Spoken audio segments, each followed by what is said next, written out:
Hello, everyone, and welcome to A Balanced Life with Dr. Jackie. And I am always thrilled when we have this opportunity to come and sit and talk and dialogue together about the things that are important to us related to balance, our health, and everyday concerns that we go through. Today, we're going to be talking about something very important, which is our health. As you know, April is National Minority Health Month. And believe it or not, in 1915, in April, Dr. Booker T. Washington stopped the presses, paused everything, and he requested that there be a National Negro Health Awareness Week. This is what we know today as National Minority Health Month. This gives us an opportunity to sit back and talk about those things that are important to our lives. For he said that if our health fails and we don't have long life, then everything goes wrong. This gives us a space to be able to talk about today what advocacy looks like. Who are you talking to? How are people talking to you? And how are you making certain you get the things that you need related to your physical, mental, spiritual, social, emotional well-being? All of these things are key to us being able to live a balanced life. Today, we're going to be joined by Dr. Tierney, our Level Up coach, Stacey Owens, our author and educator and coach. We're also joined today by Catrice Nolan, breast cancer survivor, as well as host of Resilient Stories with Catrice Nolan. We're also joined today by Ricky Fairley. She is the founder of the Black Breast Cancer Alliance. And we're going to be joined by our resident obstetrician and gynecologist, Dr. Glory Ivy Crow. Welcome in, everyone. Wow, I know that was a mouthful. Hey, everybody. Hey, everybody. You know, I feel like I'm in the presence of great and important people because there are so many questions that I have today surrounding our health and things that relate to how do we keep it going in the midst of all of the health disparities that we face, everything associated with being Black women and Black men. Our children today are facing so many things that are post-pandemic related. And oftentimes I know that our viewing audience can feel like they've had it up to here with everything that goes on in each of our lives. So I'm going to start with Dr. Glory Ivy Crow. So Dr. Crow, my question for you today is, as it relates to health equity and disparities, what are some of the things that we are facing in larger numbers than other races and people in various age groups? Well, in terms of disparities, especially for African Americans, amidst the other minority groups that we have a lot of disparities when it comes to access. We have disparities related to cancer diagnosis, access, financial resources, insurance, a lot of different things. And those things will be highlighted as we move forward with the changes, as we move out of the pandemic and start removing some of those resources that people were able to get access to because of the pandemic. So that will be a testament of what we need to at least look at for the disparities that we're dealing with a lot with our African American population, at least. Let me ask you a follow-up question, because I've noticed that we are living longer, 65 and older. That's not really necessarily retirement age anymore. Everybody's out and about and enjoying life. But there also seems to be this disparity in the sense that younger African Americans are now showing up with some of the diseases that older African Americans would show up with, related to, high blood pressure, depression, mental anxiety. How are these affecting people being able to live and thrive? Well, I think our younger generation has a lot more stressors, a little bit different. We came up in a generation where when it came to our health, we were a lot more healthier in terms of our nutrition. Our nutrition was better. Some of our stresses were a little bit different. We had different ways to handle it. This generation has a lot of peer pressure, a lot of stress, a lot of things when it relates to just exposure every day. They have a lot of peer pressure. So a lot of their illnesses that they deal with, whether it's obesity, their nutrition is not the same. They're eating a lot different. So whereas we see type 2 diabetes later in life, a lot of these kids are getting their type 2 diabetes a lot a lot sooner. So the chronic illnesses, sometimes they're dealing with a lot sooner than we would. Also hypertension, we're seeing that in younger kids. Once again, their nutrition is different. Their access to food, their food insecurities, their total nutrition, all those are a little bit different than what we had to deal with. So we're going to see a lot of that sooner. We're seeing a lot more mental health issues with our kids too, because of a lot of the pressures that they deal with, just with peer pressure. It has such an enormous impact on them. And so you're seeing them coming out with depression, as you point out so rightfully, and a lot more of more about depression. That's the biggest thing you see. Some anxiety, but a lot more depression. And I think that has a lot to do with peer pressure around them as well.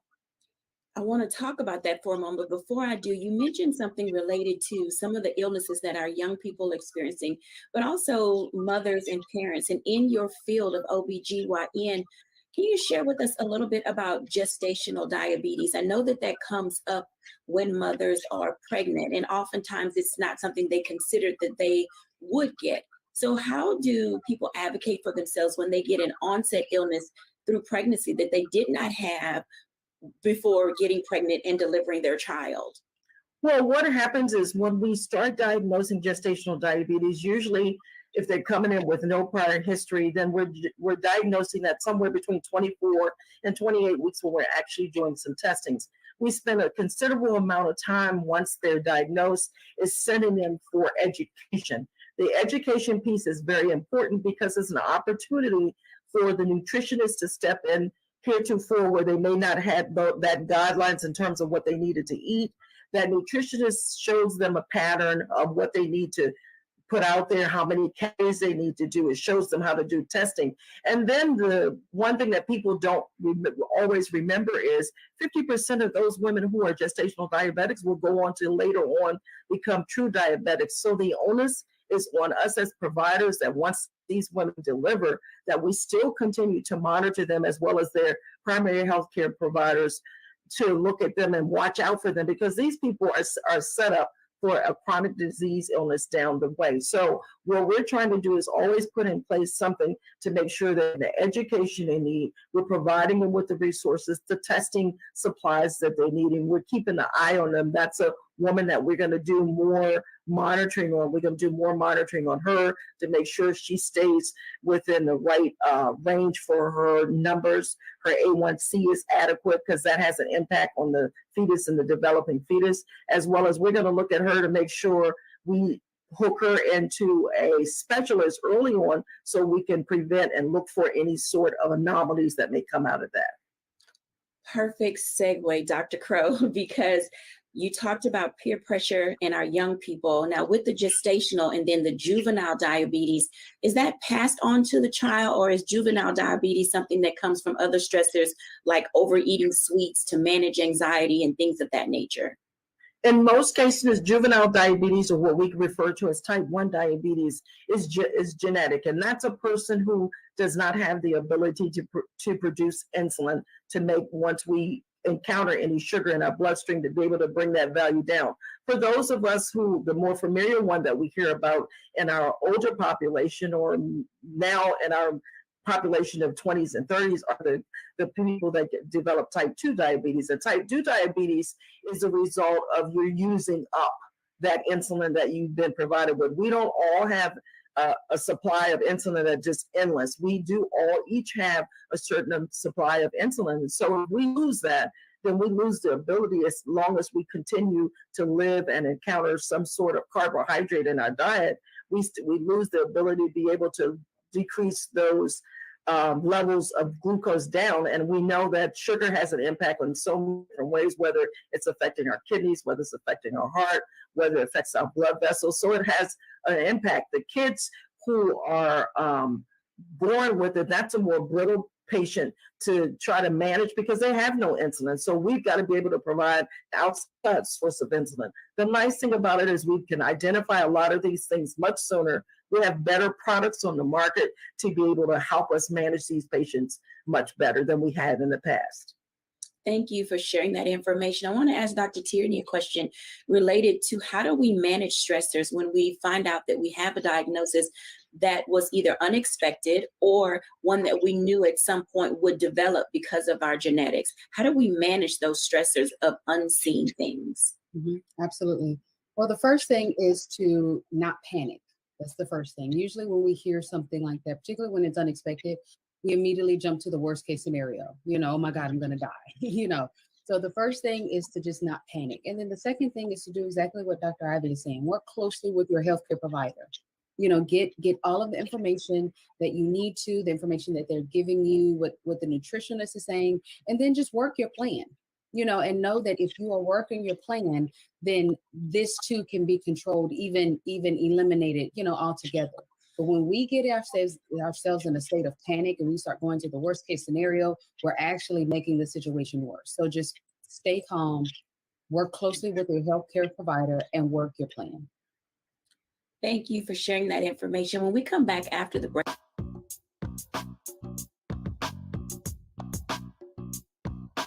I want to talk when we come back about health equity and as it relates to breast cancer and how we are affected. We're going to have that conversation with Patrice Nolan and Ricky Fairley when we're back after the break.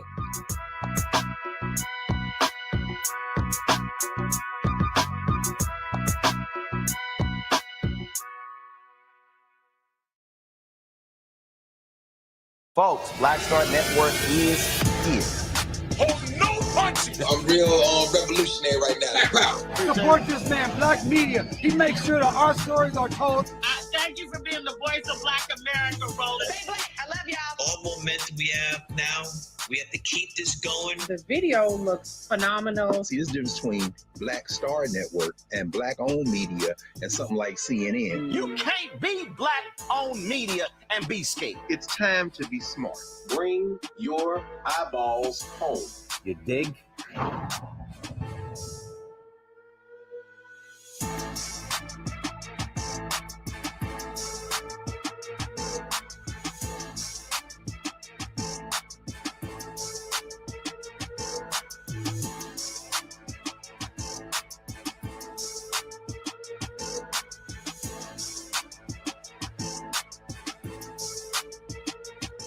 We feel the hidden impacts of climate change that land harder in Black, Brown, and Native communities. Not many people talk about it because they clearly don't know our lives. But with President Biden's landmark infrastructure and climate plans, our issues are finally seen. Removing lead pipes means we know our water is safe. Cutting carbon pollution helps our kids breathe easier. 1.5 million new jobs means stable work in communities. The impact we need right now.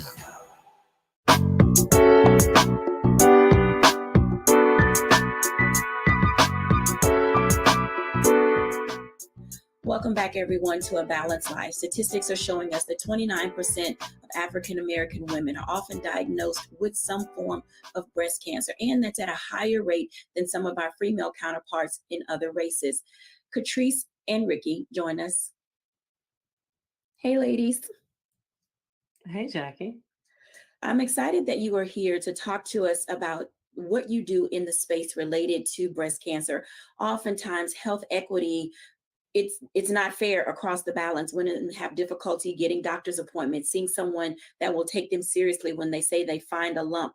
I want to start with Ricky. Talk to us, Ricky, about your organization and the work that you do related to Touch and the Black Breast Cancer Alliance. We don't have health. Oh, whoops.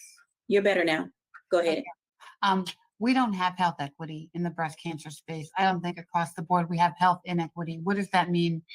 I don't think that we will have health equity until every healthcare professional practices the golden rule, what your mother taught you when you were 2 years old: treat others as you want to be treated. And that's not happening.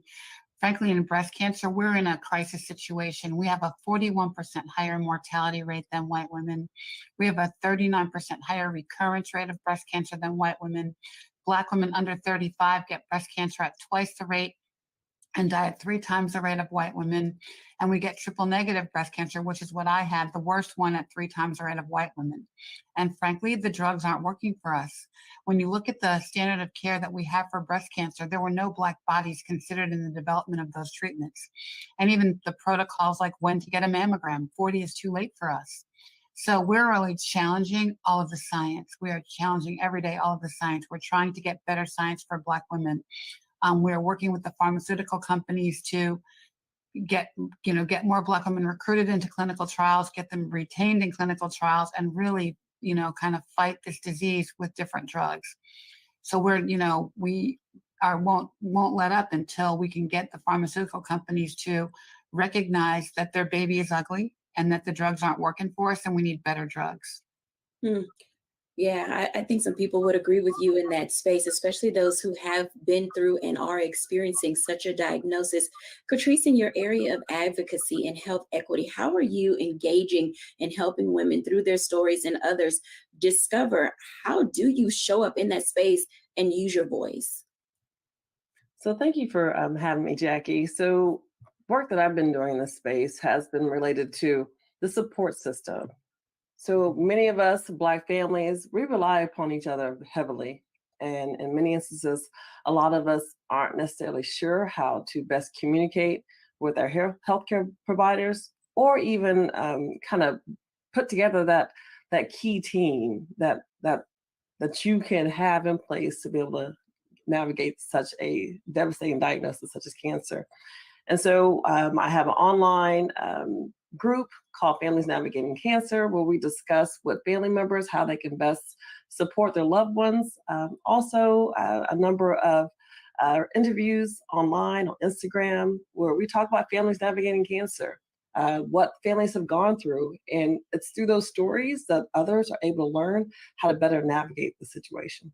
Navigation is important. I want to invite Stacy into the conversation because as an educator working with children and having your own staff, oftentimes children bring into their space the feelings of home. And I know we say this all the time in the Black community, what happens in this house stays in this house, but oftentimes children wear their emotions on their sleeve. You can see it in their little faces. So Stacy, talk to us about you as an educator. How do you help children manage the things that their parents may be going through so that they can academically and emotionally show up and still live their best little life? I think, just to follow up with what the ladies just said, awareness is key. So whenever we have families that's dealing with illnesses at home, kids know a little bit about it. And so we watch for their body language. We watch for how, the changes that they may be experiencing in the classroom. And then we have conversations with them. We try to help take whatever the big problem is and put it into a small chunk of information that they can understand so that they can have a greater understanding of what their parent or family member may be experiencing, and then start developing their ability to have empathy towards it so that they can know the role that they need to play as support people, or how they need to process, what they need to do in those times of need. Like I'll say, for example, I have a family has mother just gave birth and the baby has a series of issues, and mom had to stay in the hospital with the baby for about 6 months. And so now you have this child at home being raised by a young 18-year-old brother. For us, we're concerned about, okay, what are you eating? And this child could come and tell us, oh, we're eating dino bites, and now it's an increase of processed foods. And that was starting to impact that child's behavior in the classroom because that child was diagnosed with ADHD. So we started having conversations about making healthier choices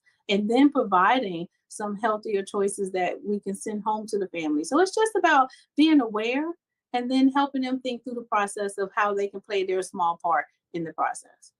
Thank you for sharing that, because oftentimes advocacy is for the youngest person to the oldest person who is surrounded in the particular situation that the family is going through.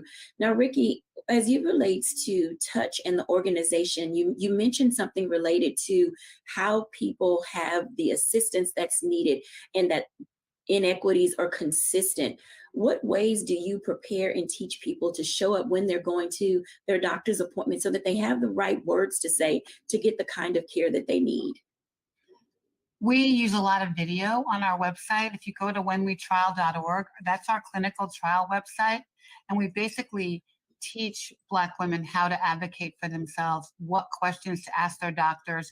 We give them examples of situations that breasties were in where they had to advocate for themselves. And we try to dot all the I's and cross all the T's and equipping them, and I think I do a lot of great things in the world for Black women, but what I know I can't change is the illicit bias of white doctors.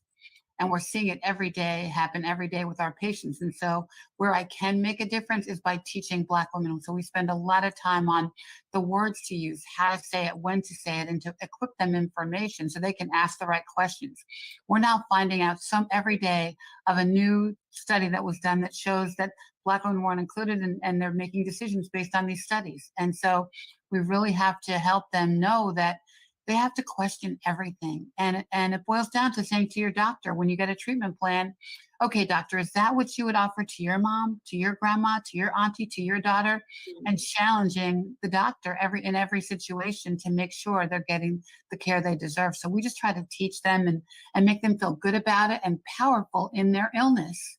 When you get diagnosed with cancer, it's like somebody turned the light off and you're in the dark and you're just trying to find the light. You're trying to find your way out. So we try to give them what they need to try to find their way out of that darkness with doctors. You've been a big proponent of trials. What role do trials play in an African American woman's life with a diagnosis? If we don't have trials, we'll never get the drugs we need. The drugs we have are not working. And frankly, if you're a Black woman under 40, and I'm not a doctor, I'm a marketing person, but if you're a Black woman under 40 and you get breast cancer and you get triple negative breast cancer, your best treatment option is a clinical trial. That's where we have the best drugs. And I think there's a fear that we're going to get the sugar pill and die. There is no sugar pill in cancer research. You're going to get a standard of care drug, or you're going to get something better that could save your life and also pave the way for the future of our children. But it's so critical to participate in trials. It's the best science we have right now. It's the best drugs we can get. We know that the 41% higher mortality rate is showing that the treatments that are in place right now are just not effective for us. And so clinical trials are our best way out. And we actually have a nurse navigator program where we provide a navigator to people in trials to help them through, to help them understand it, to help educate their families about it, and really just help them feel informed and equipped to handle the science and participate. Absolutely. Catrice, how do you walk the people that you deal with through what it is that they are going through? Why is having someone alongside you important to all stages of the health? Oh, it's so important because in many instances, it's that support person that they're confiding in. It's that support person that they're leaning on to, give them the assistance that they need. And in many instances, that support person feels overwhelmed just as much as that patient does, because they feel like I'm going to be that connector to help them through the situation, but they don't feel adequately prepared. And so what I'll do with some of my clients that I coach is we'll just have a conversation, understanding how they're feeling. Where are they feeling overwhelmed? What stages of process are they in? what type of resources have they gotten access to, and also share with them the other amazing resources that are also readily available for them. Organizations like Ricky's Touch, many individuals do not know that she has a program when we trial. So it's about sharing those resources that are tailored for that particular family, because there's a lot of things out there, but it's unique, it's custom what a particular individual or family truly need to help them in their specific journey. Duty. That's very interesting word that you use, because each of us has a role and a responsibility. Dr. Tierney, oftentimes people are fearful of stepping into spaces that are unfamiliar to them. How do you help us level up as everyday advocates for people in need? Absolutely. So particularly when we're talking about the healthcare industry, I love that what Ricky just said about the trials. Oftentimes, particularly in the Black community, there's a lot of fear around trials because of the history in our community where trials are concerned. But the thing about it, if we continue to do the same thing, then we'll get the same result. So the best thing here is to become comfortable being uncomfortable. If you are have the information about a trial or something else to do that will improve your health, then the best thing you can do is get as much information about it as you can. Again, talk to your providers, and then take those baby steps forward with this knowledge and wisdom that you do have. And this isn't just in terms of breast cancer. This is also in terms of mental health. One of the good things that came out of the pandemic is that it made all of us really start to focus in on our mental health, and take it more seriously. Where once upon a time it was like, oh, if you got a therapist, you're crazy. That was the stigma that came along with it. But taking that step and getting uncomfortable to say, no, I actually need some help. No, I need to talk with someone, before I do, lose my marbles, here. So being comfortable, being uncomfortable, and taking the necessary steps that you need to take for your health and your well-being is paramount in order for you to get the healing that you absolutely need. When we come back after the break, we're going to talk a little bit more about trials, but also let's engage in a conversation as it relates to institutional bias. Oftentimes, you can't get the help that you need because of the way you look. When we're back after the break.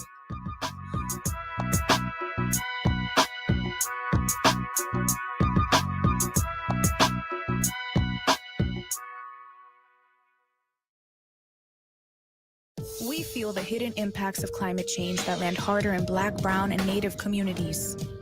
Not many people talk about it because they clearly don't know our lives. But with President Biden's landmark infrastructure and climate plans, our issues are finally seen. Removing lead pipes means we know our water is safe. Cutting carbon pollution helps our kids breathe easier. 1.5 million new jobs means stable work in communities. The impact we need right now.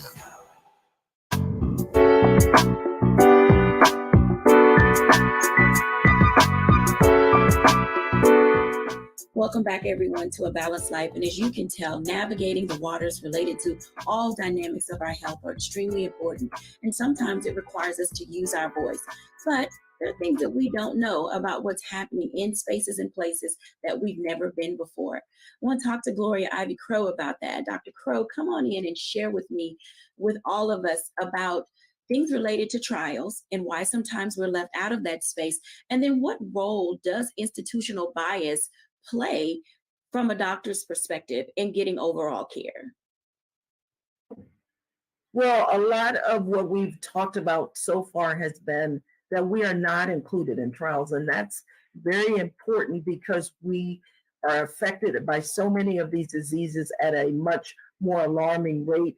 The treatment is not there. We don't have the drugs. We don't always have the research that's being done to be able to look at what happens when an African American is affected by these different illnesses. And a lot of it is just like Dr. Tierney said, we have this stigma that has been attached, and a lot of folks are very, very fearful about engaging in clinical trials because they feel like they're being a guinea pig, and that they, like they said before, they could possibly be getting a sugar pill. They're not actually getting medications. There's that fear that they're just used as their number, don't really matter. The statistics aren't there. And so there is a lot of things that we need to do more of.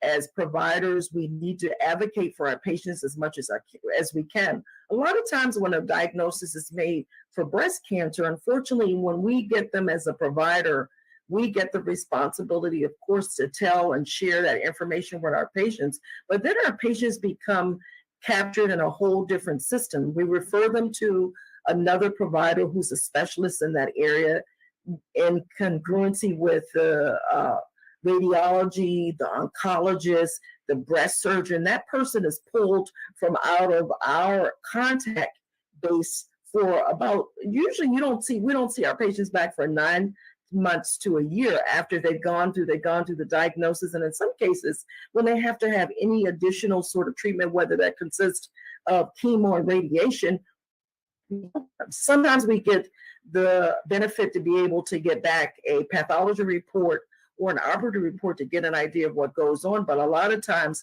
our patients get pulled from out of our purview, so that what we can try to do at the most when we get that opportunity to hear some things with them is to refer them, to give them some resource information. But a lot of times we're hoping and relying that they're getting a lot of that benefit from the oncologist who has the on-hand information about what clinical trials are offered, because a lot of times that information doesn't filter down to the primary care provider. It's held at the level of the oncologist, and we're hoping that the oncologist is being able to provide that information.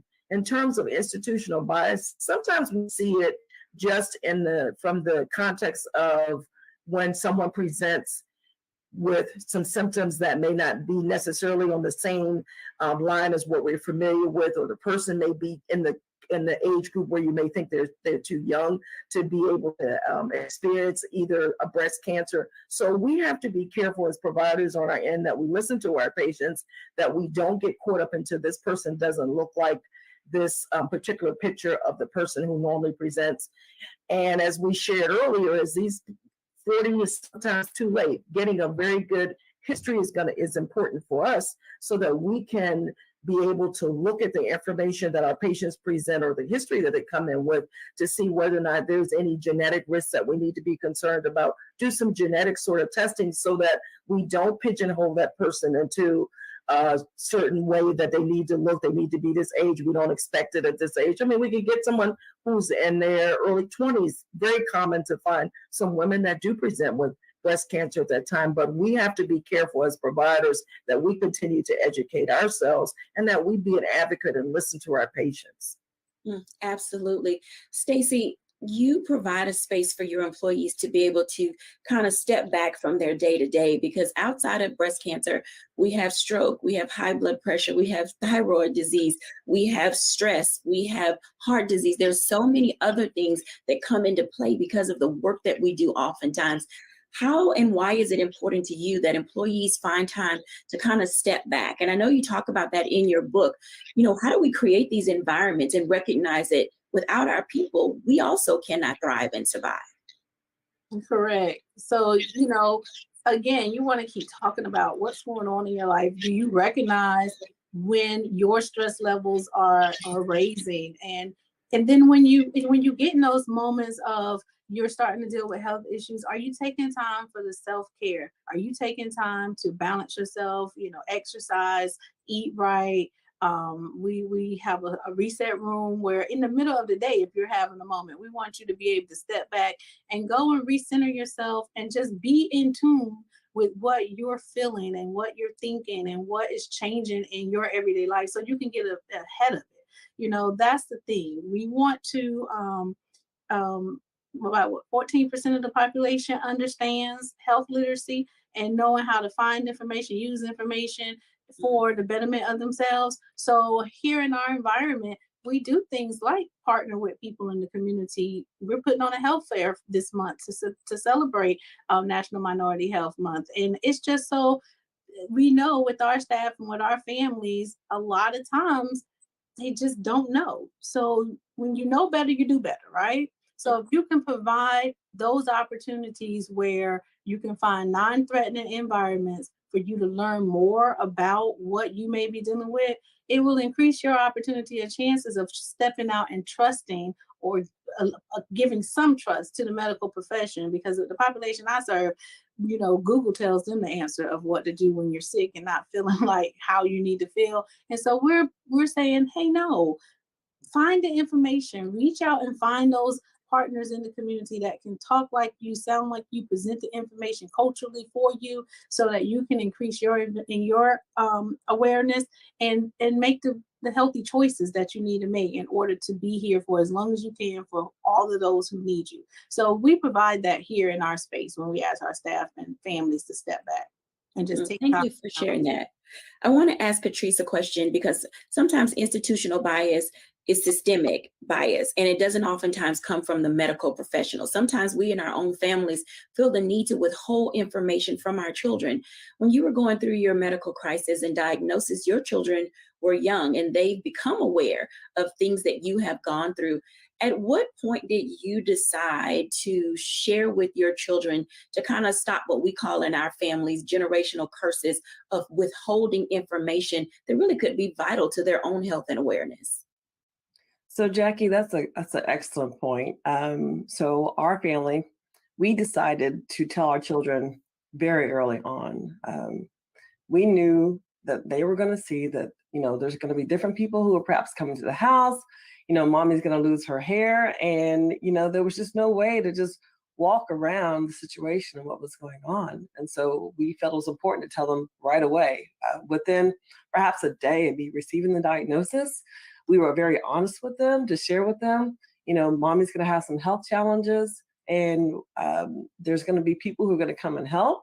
You're going to feel so much love in this space. And, if you need something, mommy and daddy are here, as well as other family members. And it's been 10 years since, we had that conversation, since I was diagnosed. And our children at the time were only age 3. They were in 3rd grade and 6th grade. And so we've had, for the past 10 years, continued conversations, subsequent surgeries that I've had that we've explained. And I think it's helped them to be a bit more comfortable sharing how they're feeling, and then also sharing it with their friends when necessary. So their friends all know. It just makes for a more palatable situation where people don't feel as if they're being, not told the right information. I've also seen it opposite, where there's perhaps someone who's older who's going through a cancer diagnosis, and they're not wanting to tell their kids because they feel like they're going to be a burden to the children. And that's when I say to some of those older individuals that, if I, as a mom, can tell my children who are at a young age, then you, as an older adult, please know that you are not a burden. You are well loved, and your family wants to help you. And if they can't help you directly, they want to find some resources that can assist. And so please know you are not a burden. You are loved. And that's what I try to coach my clients on. Thank you for sharing that. I'm going to jump the block. I'm going to go to a break, because I think we need to have a really big substantive conversation about how we have conversation, because oftentimes our fear of our diagnosis, our fear of how people will perceive what we go through can keep us that we need. When we come back after the break, we're going to have a little roundtable about all those things surrounding fear when we're back in a moment.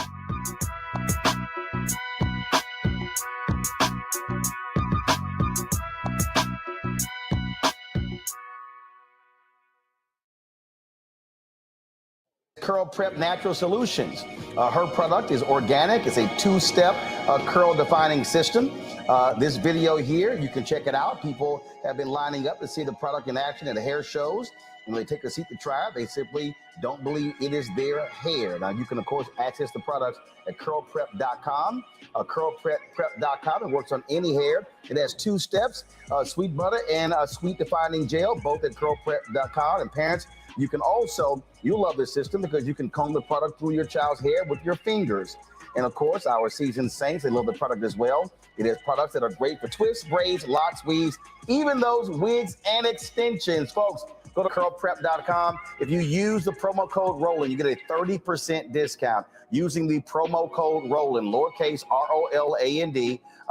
Again, go to curlprep.com, curlprep.com, promo code ROLAND, 30% discount.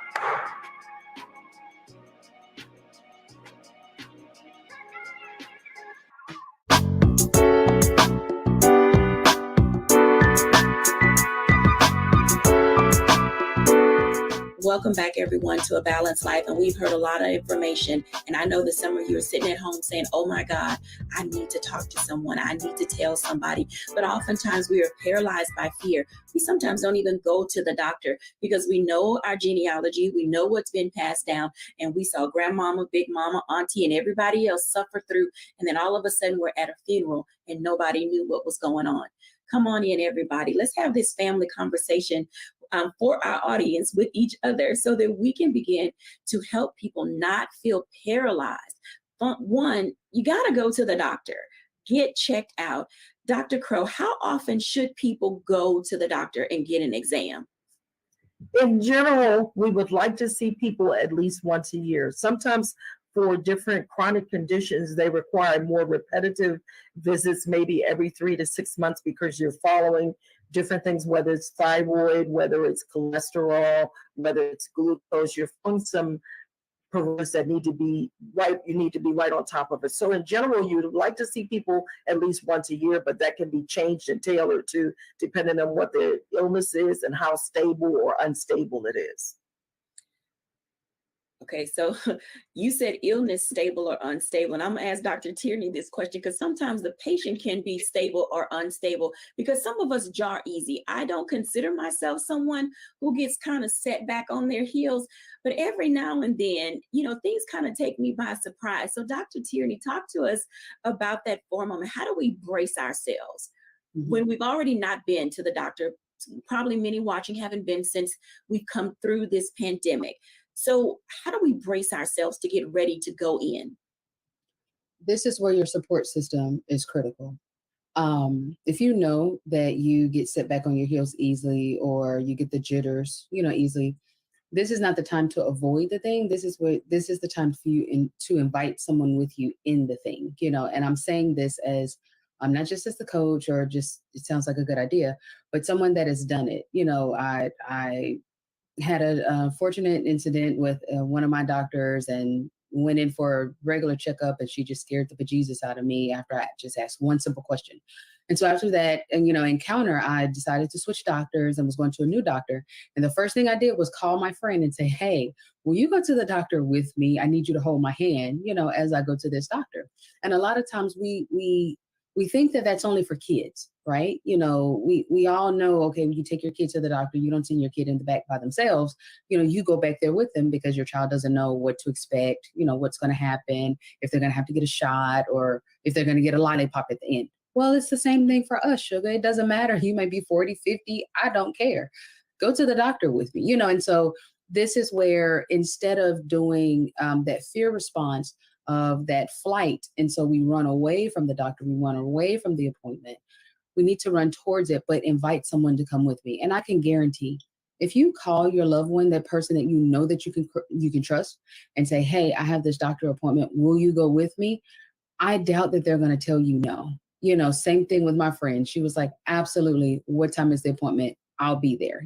So inviting people into that space, before anything. And then definitely if you get a diagnosis, making sure that you have those people in the space with you. A lot of times what we do is we try to shoulder that on our own, shoulder that diagnosis, shoulder whatever the doctor said, and not want to burden, anybody with that.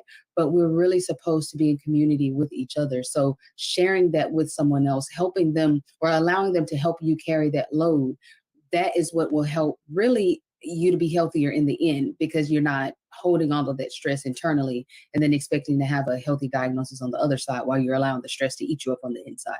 So making sure that you are really tapping into your support system before, when you go into the doctor, while you're at the doctor, and after whatever, diagnosis or whatever the doctor said that you now have to walk through.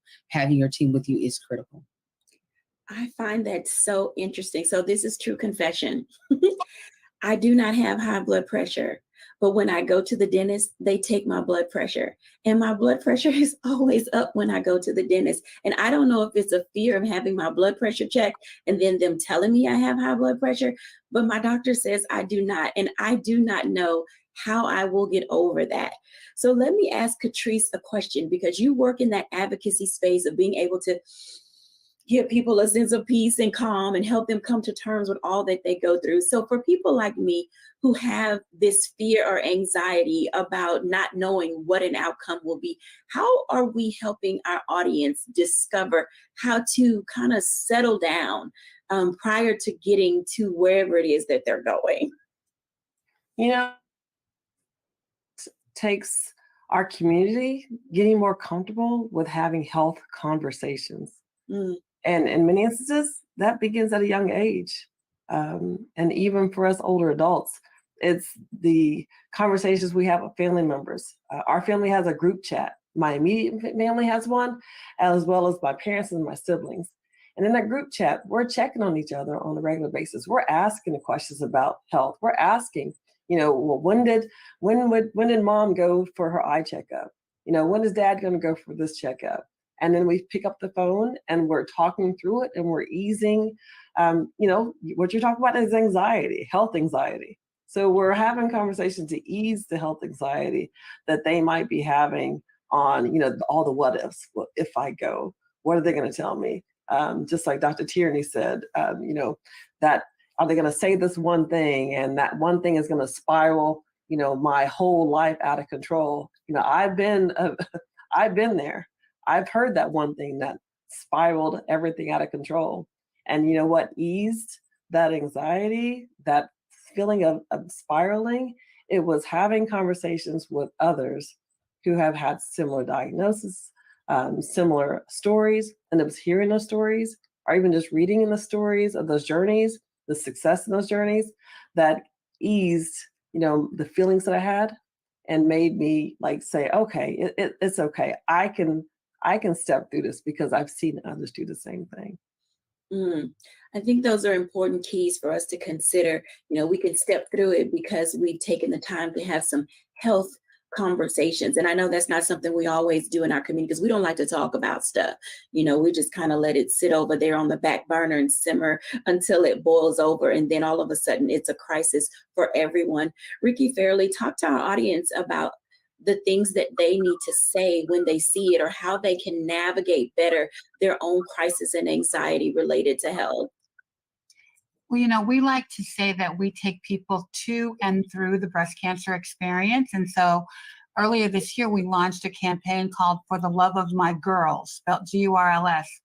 And we said, if Black breast cancer is a different thing and it's different for us and we're dying more, then Black breast health is different. And I think that goes across all health. And what does that mean? That means looking at your health and understanding your health and making it something you do as an act of self-care.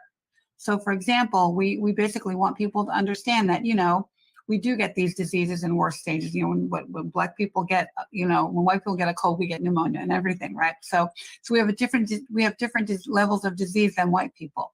But also know her story. Talk to your grandmas on both sides. Talk to your aunties. Talk to your grandfathers. Talk about it. So you start to have these conversations at the kitchen table so that you become comfortable with stuff that people have in your family. And we have a tool on our website, loveofmygirls.org, that basically is a tool to help you pull these conversations out of your grandparents that may not want to talk about it. Get them comfortable with the questions the things that you need to know. So we have a tool for that. Here's what you ask them. Here's how you ask them. Here's the setting you ask them in. Have a tea party or whatever. Take them, do it after dinner over ice cream. But we give suggestions of how to have these important conversations. And then in the breast cancer space, know your girls, know your body, but make it an act of self-care. So it's not about disease, but it's about, check your breast when you get your nails done.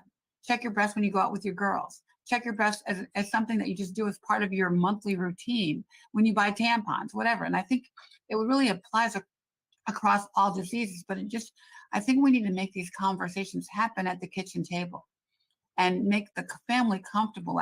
For my family, We did it yesterday for Easter. Before we eat dinner, I make everybody talk about, okay, when was your last PSA test? Who got their A1C check? What's your blood pressure? Or you can't eat the food I cooked. And I make kind of force these conversations. My family hated it at first. We've been doing it for about 5 years now. Okay, Ricky, okay, I'll tell you my blood pressure. But it makes, you have to make the conversations a family conversation. Everybody needs to talk about it, but it has to be done like not related to somebody dying. Like, you know, we wait till there's, you know, Uncle Pookie gets his leg amputated before we say what happened, right? So it has to be something that you keep talking about on a regular basis, so people are comfortable with it and say, hey, I just got my blood pressure checked. Isn't that great?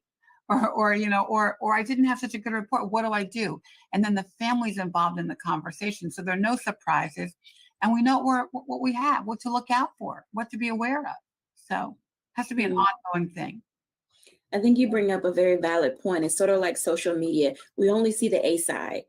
Nobody sees the B side of life, you know, on social media. And Stacey, when we think about, we always show the A side, but we never talk about the B side, the things that burden us, the things that are bothering us.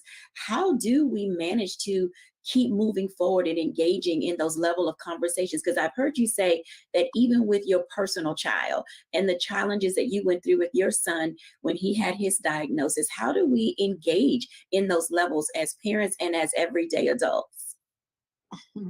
I think you just have to keep moving. And, you know, that's how I have managed it myself in terms of, and when I say keep moving, I'm going to recognize that I'm human and I have these feelings and burdens, and I'm going to have these negative thoughts.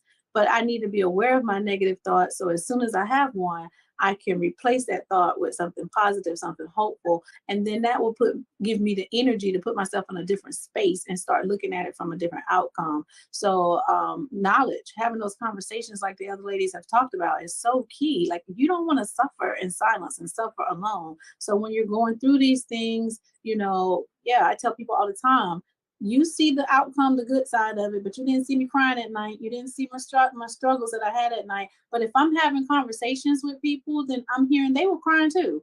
They were struggling too. So what did you do? And then that gives me options. So I think just being comfortable and finding your community or a community that you can get in and talk to and be vulnerable and share all aspects of it can give you a complete picture so that you can keep moving. So let's do that, Stacey. I'm going to start with you and go back up the line.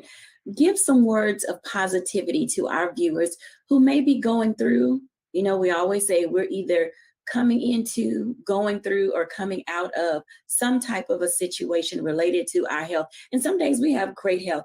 So start with you. Give us some positivity. Everything you need, you have it within self. So all you have to do is activate that. And by that, I mean that it's nothing new under the sun. When we're experiencing in life, it's already been experienced somewhere else in some form or some fashion. So let's just connect with those that can bring light to our situation and help us keep going. Absolutely. Ricky Fairley. Peace is non-negotiable. Your peace is non-negotiable. Whatever's going to give you peace, you have to have peace. You have to have peace in your life, and you have to find that in however you can. And for the people that don't have joy all around them, you need to get rid of the people that are not giving you joy.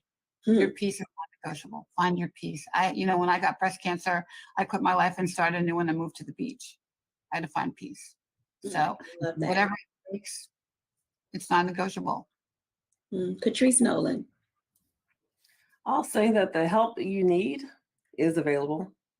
It might take a bit to find the information, but there are individuals, there are organizations who can help you find that information that you need to get through whatever the health challenge you're facing. And just like Stacey said, nothing new under the sun, but there are new resources and there are new treatments every day. So don't give up. Don't give up. Dr. Tierney. So our resident theologian isn't with us today, Pastor JT. So I will kind of step in what he would normally say. You know, for us believers, we know that God is a healer, you know, and so when we find ourselves at these crossroads of different health interactions, this is the opportunity for us to lean into our Heavenly Father even more and see him as the healer and get to know him in a deeper way as our healer. So making sure that you are leaning on your spiritual community, that you are really tapping into that space and know that you will be healed and you are already healed. Thank you for sharing that. Dr. Gloria Ivy Crow.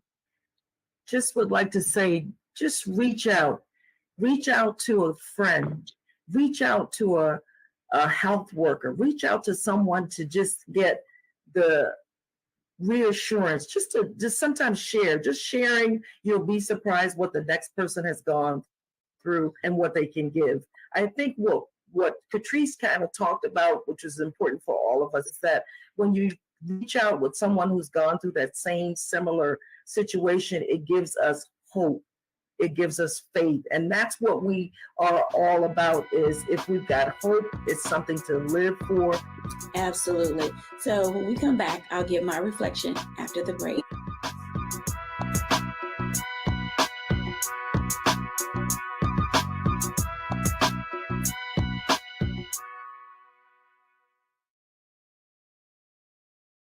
When you talk about blackness and what happens in Black culture, we're about covering these things that matter to us, speaking to our issues and concerns. This is a genuine people-powered movement. There's a lot of stuff that we're not getting. You get it, and you spread the word. We wish to plead our own cause.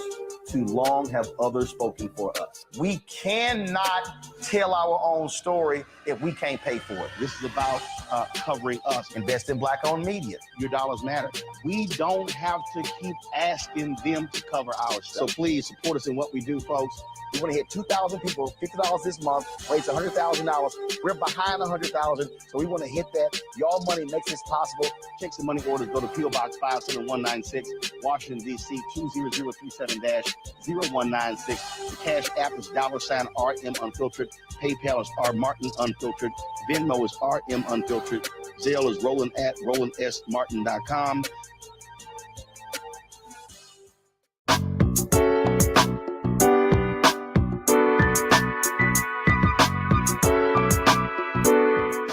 Welcome back, everyone, to A Balanced Life. And as you can tell, you can do the impossible.